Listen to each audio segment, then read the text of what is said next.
The alarm went off at 4 minutes past 11, and the first thing I heard after it was a man shouting at the guard to open a door that was never meant to open.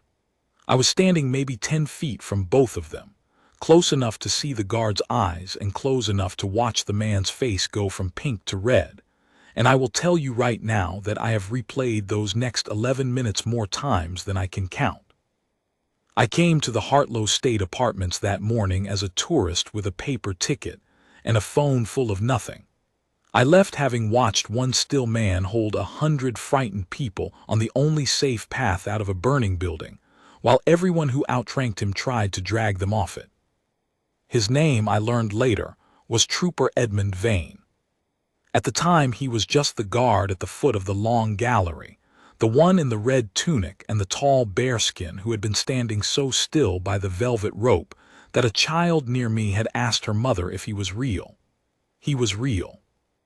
I am the one telling you this because I was there, in the crush, with the smoke starting to thin down the high ceiling like gray water finding its level, and because what he did that day deserves to be told by someone who saw it and not by the kind of people who tried to rewrite it afterward.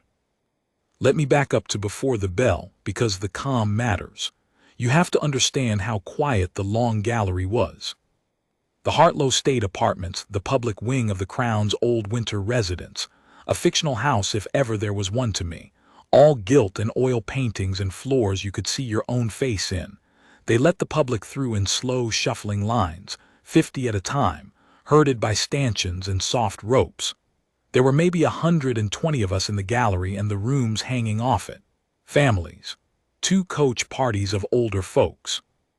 A man in a very good coat with a younger crowd around him, all of them laughing too loud for the room, taking photographs of themselves and not the paintings. I'd noticed that group already, before any of it started, the way you notice a loud table at a quiet restaurant. The man at the center of it wore his importance like cologne. People kept handing him things, a folded program, a bottle of water, a phone with somebody on the other end, and he took them without looking, the way a man does when he has spent 30 years being handed things. Trooper Vane stood at the foot of the gallery beside a door I hadn't thought about at all. It was a low door, dark wood, set into the paneling so cleanly you'd walk past it 100 times and never see it, with a small brass plate I couldn't read from where I stood and a black iron handle worn pale at the grip. He stood beside it the way that kind of guard stands heels together, chin level, rifle at his shoulder, white gloves still as carved marble. I remember thinking he hadn't moved in the 20 minutes I'd been drifting through the room. Not a finger, not a glance. He was the most motionless thing in a building full of motionless things, and the paintings were 400 years old. Then the bell. It wasn't a tinny ring. It was a deep, full-throated electronic bray that came out of the ceiling and the walls at once and seemed to push the air sideways. People flinched. A woman near me grabbed her husband's sleeve, and under the alarm, almost instantly, a voice came over the speakers, calm and recorded and female, the kind of voice that has clearly said this exact sentence in a studio 100 times so that it would sound steady on the one day it mattered. An incident has been reported in the building. For your safety, please make your way calmly to the nearest marked exit and follow the instructions of staff.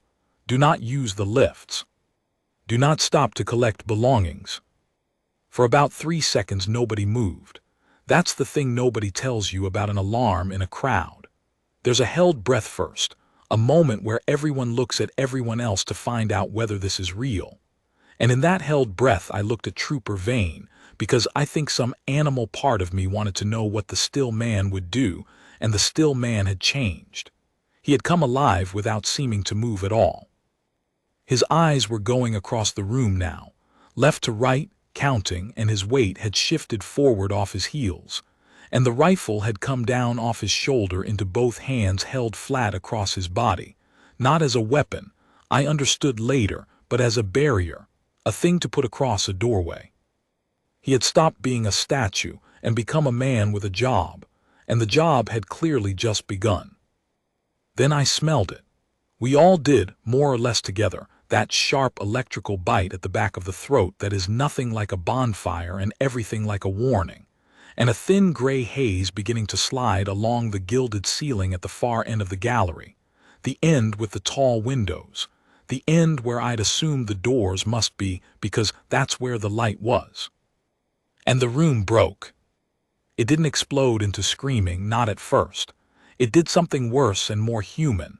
It surged all at once in the wrong direction. 120 people turned as one toward the bright end of the gallery, toward the windows and the smoke, because the brain in a fright wants to go toward the light and the open, and the smoke was coming from exactly there. I felt myself moving with them before I decided to. That's how it works. You're a sensible person until you're a fish in a school, and then you just go. What stopped the surge was a sound I will never forget, because it cut clean through the alarm and the rising voices the way a church bell cuts through traffic. Trooper Vane had not moved from his spot by the low door, but he had filled his chest and he called out 3 words, flat and enormous, pitched not to threaten but to carry to the back wall. "This way, stop." I don't know how a voice does that. I've thought about it. It wasn't louder than the alarm. It was steadier than the alarm, and steadiness is the rarest thing in the world when everyone around you has lost theirs. The front of the crowd faltered. Heads turned, and Trooper Vane lifted one white-gloved hand and pointed not at the bright windows where the smoke was, but back the way we'd come in, down the gallery to the dim far end, to a wide arch that the guidebook called nothing, and that I'd walked through 20 minutes earlier without a second glance. "The marked exit is behind you," he called. "Down the gallery through the arch follow the green lights and the staff. Walk, do not run. The fire is at the south end. You are going north." He didn't shout the last words. He landed them one at a time like a man setting bricks. "Move now, all of you. Toward me is wrong. Behind you is the way out." And that should have been it. That should have been the whole story. A steady man turns a panicked herd onto the safe path. The building empties. The trucks come. Everyone goes home and tells it at dinner. The reason it isn't the whole story, the reason I'm telling it at all, is the man in the very good coat. Because while 100 people were turning, blessedly, the right way, the man in the good coat and the loud young crowd around him went the other way, straight at Trooper Vane and the low dark door he was standing beside. I'd assumed, like everyone, that the only way out was through the public route. The man in the good coat knew better. He came at the guard with 2 long strides, and his arm was already up and pointing at that low paneled door, and his voice when it came was the voice of a man who has never once in his adult life finished a sentence and been told no. "Open this," he said, "this one right now." Trooper Vane did not look at him. His eyes were still on the room, still moving, still counting the slower bodies, the older coach party, a woman struggling with a folded stroller, a man on a cane. "The marked exit is behind you, sir," he said, and the calm in it was almost unbearable. "Through the arch. Follow the green lights." "I'm not going through that." The man in the good coat jabbed his finger past the guard's shoulder at the wide arch where the crowd was now flowing, 100 strangers shoulder to shoulder. "Through that mob with smoke coming. Are you out of your mind? This door." He slapped the dark wood with his open palm hard, a sound like a gunshot in all that noise. "This goes to the inner court. I have been here before. It is 50 feet to open air. Open it. Now, I have people here." And here is the thing I didn't understand in the moment and only understood later, when I talked to a man who'd worked the house for 30 years. The man in the good coat was right about one thing. That low door did open onto a passage that reached the open air faster than the public route did. He was not wrong about the geography. He was wrong about everything that mattered. Because Trooper Vane finally turned his head, just enough, and looked at the man in the good coat for the first time, and what he said next is the sentence I came to tell you. "That door does not open today, sir," he said. "Not for you, not for me, not for anyone. Now please go with the others, they need you too." The man in the good coat laughed. It wasn't a real laugh. It was the sound a powerful man makes when a small obstacle has the nerve to be an obstacle, a short, hard bark with no warmth in it, the sound of a door being told that doors do not get a vote. "You don't open doors," he said. "I do. Do you know who I am?" I have heard a lot of foolish things in my life, and I think that may be the most foolish, because it is the exact wrong question to ask the one kind of man on earth who is paid never to care. Trooper Vane had gone back to watching the room. The crowd was moving well now mostly, a slow, steady river of frightened people walking, not running, because he'd told them to walk and the steadiness in him had reached them. But I could see the seams in it. The coach party people at the back were slow. The smoke at the south end was thickening, a darker gray now, no longer drifting but rolling, and with it the first real heat I'd felt, a breath of warmth across the gallery that turned the fright in the room up a full notch. Somewhere behind me, a woman started to cry in a high, thin way, and a child's voice rose over it asking the same word again and again, and I understood that we had maybe minutes, not many, before the calm river became a stampede after all. "I know exactly who you are, sir," Trooper Vane said, and there was nothing in his voice but the work. "You are one of 120 people I am getting out of this building tonight, and you are the only one walking the wrong way." That landed on the loud young crowd like cold water. I saw two of them exchange a look. But the man in the good coat had stopped hearing words. He had become the thing panic makes of a certain kind of man, which is not a coward exactly but something worse. A person who has decided that the rules are for other people, and that his fear is more important than the crowd's. He grabbed the black iron handle of the low door himself and wrenched it. It didn't give. It rattled, locked or bolted or both, and the rattle of it seemed to enrage him. "It's locked," he snarled, rounding on the guard. You have the key. I've watched you stand by it for an hour. Open it or I will have your job before the trucks arrive. Do you understand me? My family is here. My daughter is here." And he flung his arm back toward the loud young crowd, and for the first time I looked at them properly and saw that one of them, a young woman white-faced, was indeed gripping the man's sleeve, and that she was frightened, genuinely frightened in the plain way the young are. So it wasn't all theater. He was a frightened father too. That's what made it hard. That's what makes it hard to tell. And Trooper Vane, I want to be exact about this, Trooper Vane softened, but he did not bend. His voice, when he answered the man, dropped lower, so that I had to lean to catch it under the alarm, and it had stopped being the voice of authority and become the voice of a man explaining something true to another man whose child is frightened. "I hear you, sir, I do. And I am telling you the truth and not protocol.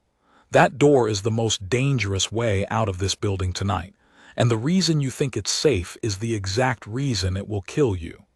Now, I need you to trust me for 90 seconds, and then I need you to take your daughter north." "Dangerous?" The man's lip curled. "It's 50 feet of corridor to the inner court." "It was," Vane said. "Listen to me." And he told him. Fast, low, no wasted words, his eyes never stopping their sweep of the room even as he spoke, and I caught most of it and learned the rest later. The fire, he said, was in the old service spine on the south side, the warren of narrow stone passages that ran behind the state rooms, the bones of the building. That low door did not open onto a simple corridor to the inner court. It opened onto the head of one of those service passages, a passage with no windows, a passage that ran for 40 feet through the heart of exactly where the fire was before it reached the air. A passage that, the moment you opened the door at this end, would do what every guard in that house is drilled on until they dream it. It would draw. The cool air of the gallery would pour through the open door into the burning spine, and the fire would breathe it in like a living thing and come up the passage to meet whoever was in it. The forbidden royal exit, the shortcut the important people used, was on a fire day not a shortcut at all. It was a chimney with a door on it. "Open that door," Vane said, "and you don't reach the court. You feed the fire the air it's starving for, and it comes for you in the dark with nothing to breathe and no way back, and it comes for everyone behind you. And the smoke it pushes into this gallery turns my 120 walking people into 120 people who can't see the green lights anymore.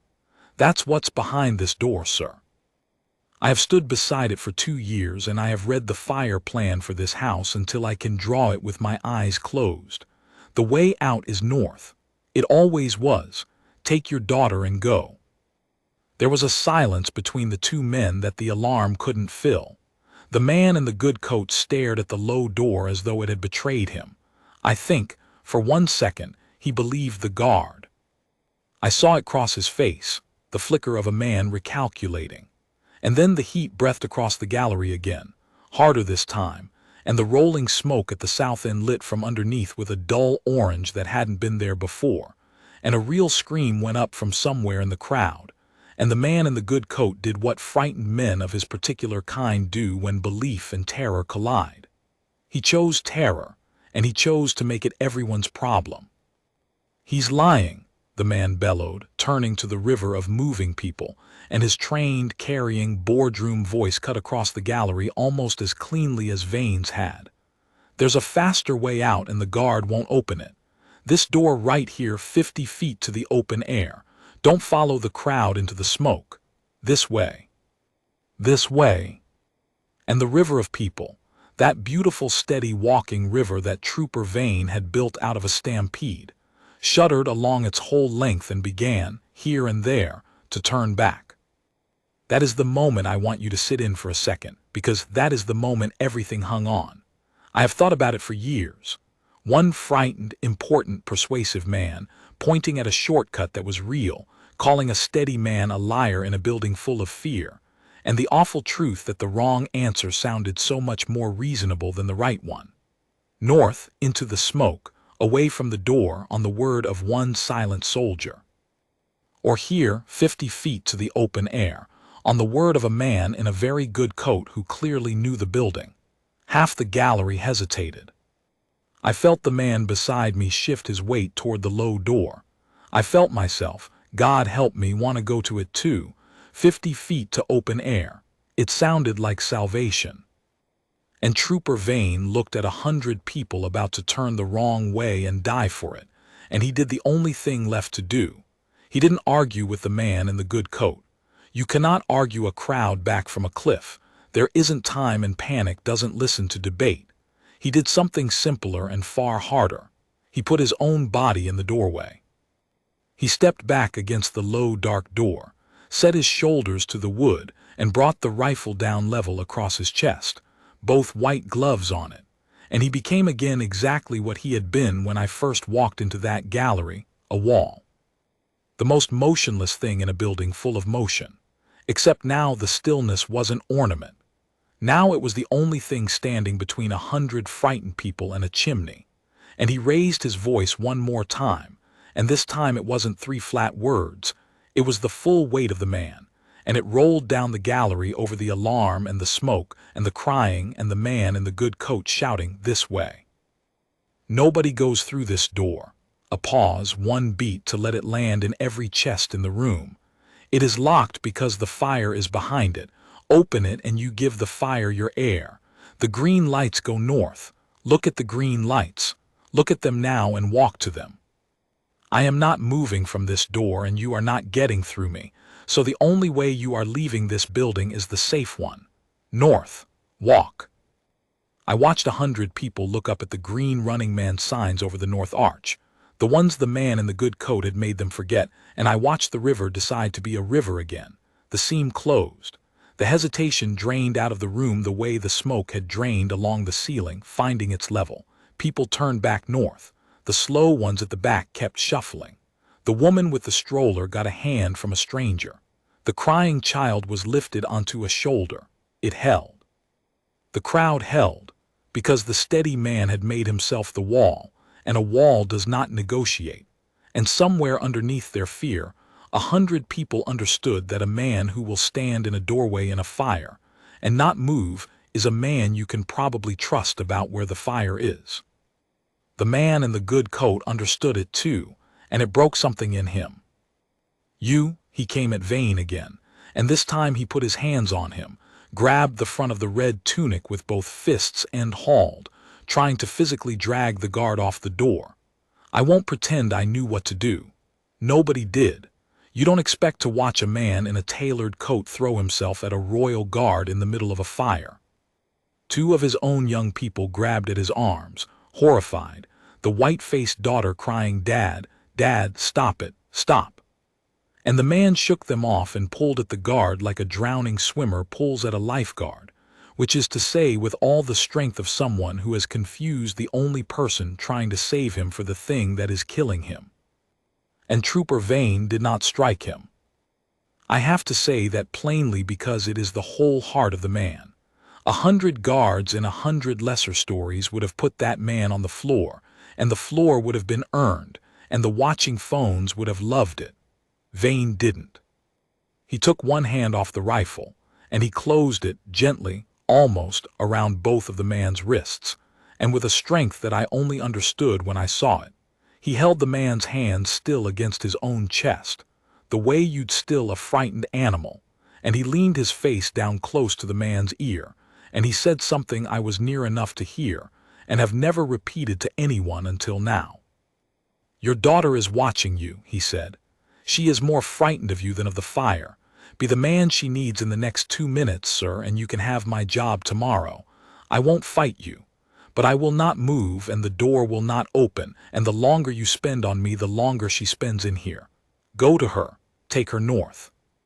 That is the only thing left for you. To do that matters." I don't know what it costs a man to say something that true to a stranger who is shaking him, but it worked where shouting hadn't, where the threat of force never would have. The man in the good coat stopped pulling. His fists, still trapped gently against the red wool, opened. He looked back at his daughter, who was sobbing, who had her hand out toward him, and something in the man, the father under the boardroom, the part of him that the fear had buried, came back up for air. He let go of the tunic. Vane let go of his wrists, and the man in the good coat turned and gathered his daughter against him and went north with the river, and he did not look back at the low door again. That should have been the end of it. It nearly was, but the night wasn't finished testing Trooper Vane, and the system that he served, the slow, unglamorous machine of a great house run by serious people, had only just begun to wake up. Because the next voice that came at the guard wasn't a frightened tourist's. It was an order, and it came from a man with the authority to give one. I'd been so fixed on the man in the good coat that I hadn't seen the staff arrive. They came in fast through the north arch against the flow of the crowd, 3 or 4 of them in the dark suits and earpieces of people who belong in a building, and at their head was an older man with gray at his temples and a lanyard and the bearing of someone fairly senior. A duty manager, I learned afterward, the man responsible for the floor that night. He took in the gallery in one sweep. The smoke, the moving crowd, the guard pinned against the low door with his rifle across his chest, and a knot of distressed people just peeling away from him. And he made, in good faith and under pressure, the wrong call.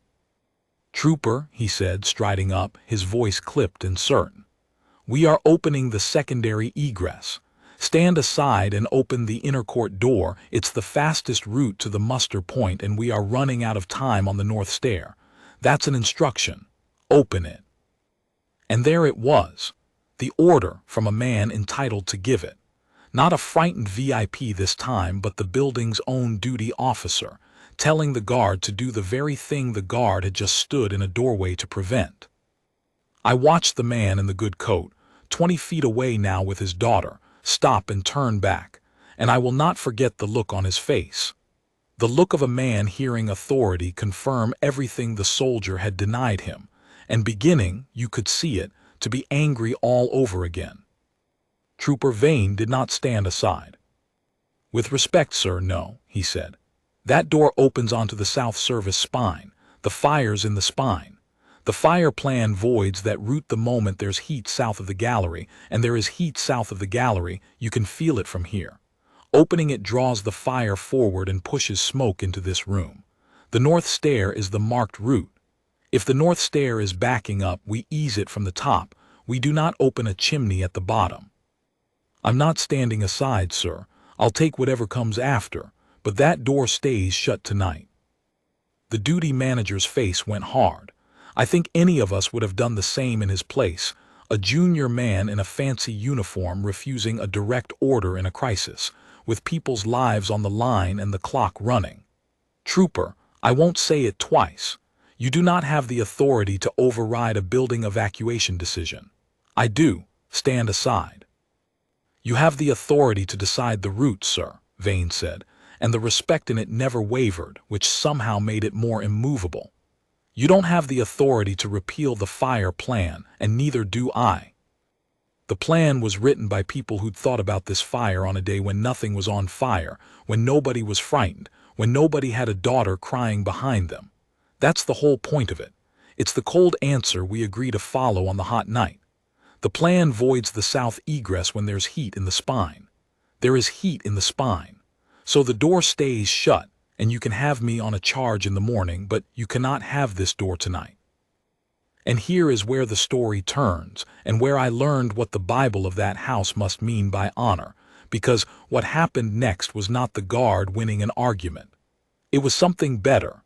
It was the system, the slow, serious machine, catching up to the man who'd been standing in for it alone. A radio crackled on the duty manager's belt. He snatched it up. I couldn't hear the voice on the other end, but I could read the manager's face, and I watched it change. I watched the certainty go out of it and something else come in, the particular stillness of a man being told he was about to make a mistake. He keyed the radio. "Say again, control. The south spine." "Understood." "All units hold the south egress closed, hold it closed. The spine's involved." And he turned, and he looked at the low, dark door, and he looked at Trooper Vane standing against it with his rifle across his chest, and the whole shape of him changed. It came out later, in the report, exactly what had happened in those seconds. The building's control room, the unglamorous room with the screens that nobody on a tour ever sees, had just had the heat and smoke detectors in the South Service spine light up like a Christmas tree, confirming on cold instruments precisely what the guard had read off 2 years of standing beside that door and one fire plan memorized in the dark. The spine was the seat of the fire. Any route through it was a death route. And the senior fire officer on the first responding crew, arriving at the very moment the manager keyed his radio, had said the same thing in plainer words. "Keep that secondary egress sealed. You open that, and you'll pull the fire straight up it and lose the gallery." The duty manager lowered his radio. He looked at the guard for a long moment. And then, and this is the part that I think made the whole night mean what it meant, he did not bluster, and he did not pretend he'd known all along. He stood up a little straighter and he said, "Hold the door, Trooper, hold it. You were right and I was wrong, and I'll say so to anyone who asks." Then he turned to his staff and became the manager again, fast and clean. "North stair, all of it. Get the top of the queue moving, get me 2 of you on the slow party at the back, get the lifts confirmed dead. Go." And the machine, properly awake now, went. After that it moved quickly, the way a thing moves when everyone is finally pointed the same direction. The fire crews came up the north stair in their heavy gear with their hard, calm faces. And one of them, an officer, by the markings, stopped in front of the low, dark door and looked at Trooper Vane still planted against it, and asked him one short question, and Vane gave one short answer, and the officer nodded the nod of one professional to another and posted a firefighter at the door to make doubly sure it stayed shut. Only then, with the door covered by a man whose whole job that night was that door, did Trooper Vane finally step away from it. He didn't leave. I want to be clear about that because I think it's the measure of him. With 100 people still in the building, he did not walk out to the fresh air the way he could have, the way I'd have forgiven any man for doing. He turned and went the other way, toward the slow party at the back, the coach folks and the cane and the stroller, the ones the fire would reach first if the river jammed. I followed, because by then I'd stopped being a tourist and started being a witness, and I wanted to see how it ended. It ended with him carrying people. Not dramatically. There was nothing in it for a camera. There was an old man near the back who'd simply stopped, the way the very old sometimes do under too much fear, sitting down on a gilded chair that no member of the public is ever allowed to touch, refusing to move, saying he'd just rest a moment.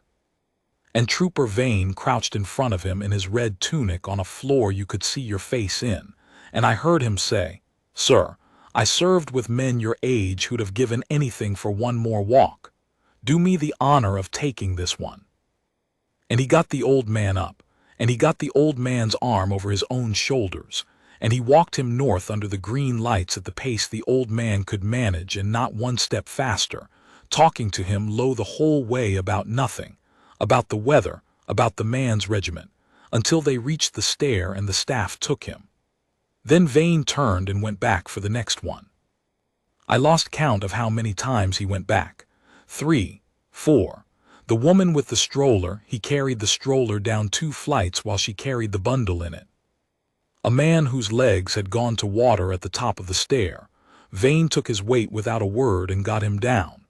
Each time he came back up into the thickening smoke at the south end of the gallery, calm, counting, his eyes doing that sweep, and each time the gallery had fewer people in it, and each time the heat was a little worse, and each time he went back anyway.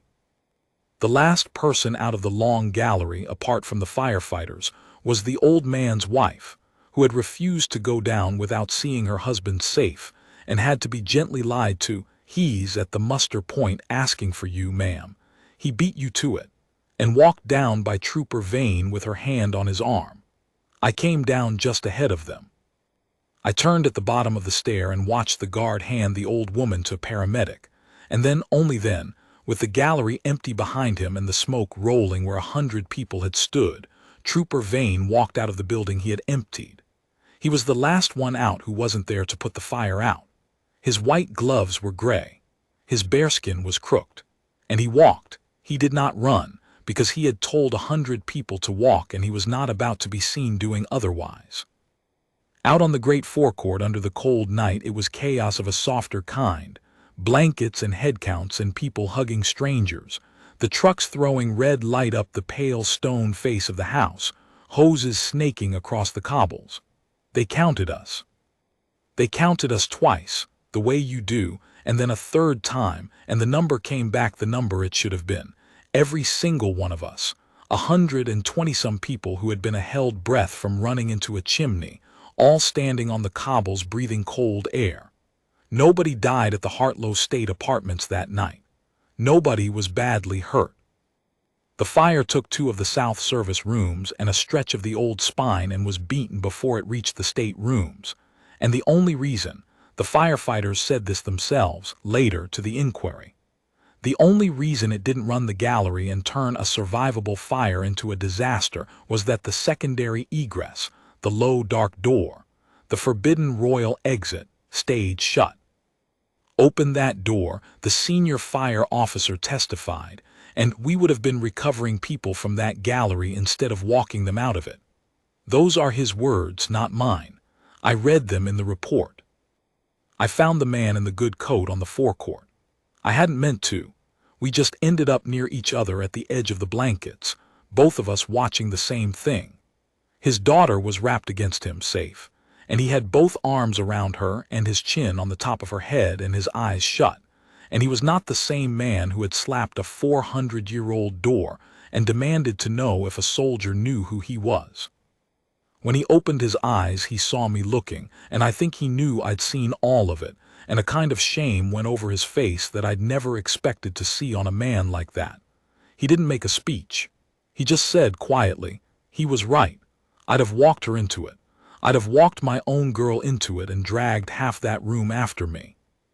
He looked over at the guard, who was standing apart in his gray gloves giving a slow account to 2 serious people with clipboards, and the man in the good coat said the truest thing I heard all night. I spent 30 years learning to never be told no. And the one time it mattered, the only thing that saved my daughter's life was a man who wouldn't take my no for an answer. Then he held his girl tighter and said nothing else, and after a while they were led away to be checked over, and I never learned his name, and I'm glad. He didn't need to be in this with a name. He was every frightened, important man who has ever confused his fear for a fact. Now I told you the system caught up to the guard, and I want to finish that, because in this kind of story, it would be easy to make Trooper Vane a lone hero who was right while everyone around him was wrong. And that is not what I saw, and it's not what honor looks like up close. What I saw was a man hold the line alone for 90 seconds until the line could be held by everybody. The duty manager, who had ordered the door opened, stood beside the guard in front of the clipboards and the cameras afterward and said, plainly and in public, he refused my instruction, and he was right too, and I'd want him on my floor again tomorrow. I heard a manager do that. I heard him take the weight of his own wrong call onto his own shoulders and turn it into the highest thing he could say about another man. That's the system working, not because it never errs, but because when one of its people gets the cold answer right on the hot night, the rest of it has the honor to stand up and say so. It went further than the forecourt. I followed the story afterward, the way you follow a thing that has marked you. There was an inquiry because there's always an inquiry, and the inquiry did the thing inquiries rarely do. It found that the man at the bottom had been right and said so without hedging. The fire plan was reviewed, and this is the part that I think Vane would care about most. It wasn't changed where he'd stood, it was strengthened. They put it in writing, in the cold language of procedure, that the secondary egress through the south spine is to be treated as sealed in any event involving heat or smoke in the service corps, and that the standing post at the gallery door is the last and binding authority on that door in an evacuation.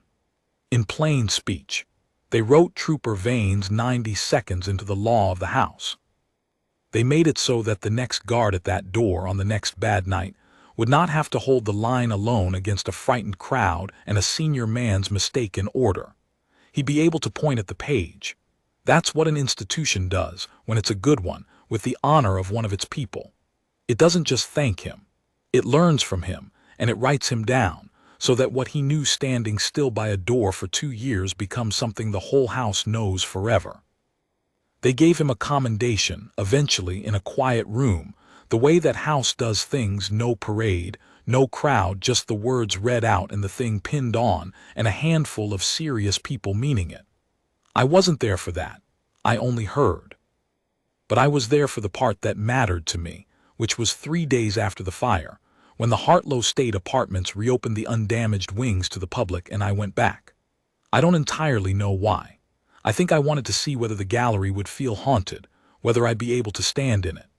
The south end was sealed off behind clean white hoarding, and the smell of smoke was nearly gone under fresh paint and the careful work of people who restore old buildings. And at the foot of the long gallery, beside the low dark door with its small brass plate and its black iron handle worn pale at the grip, stood a guard in a red tunic and a tall bearskin, heels together, chin level, rifle at his shoulder, white gloves still as carved marble. It was him, Trooper Vane, back at his post. The most motionless thing in a building full of motionless things.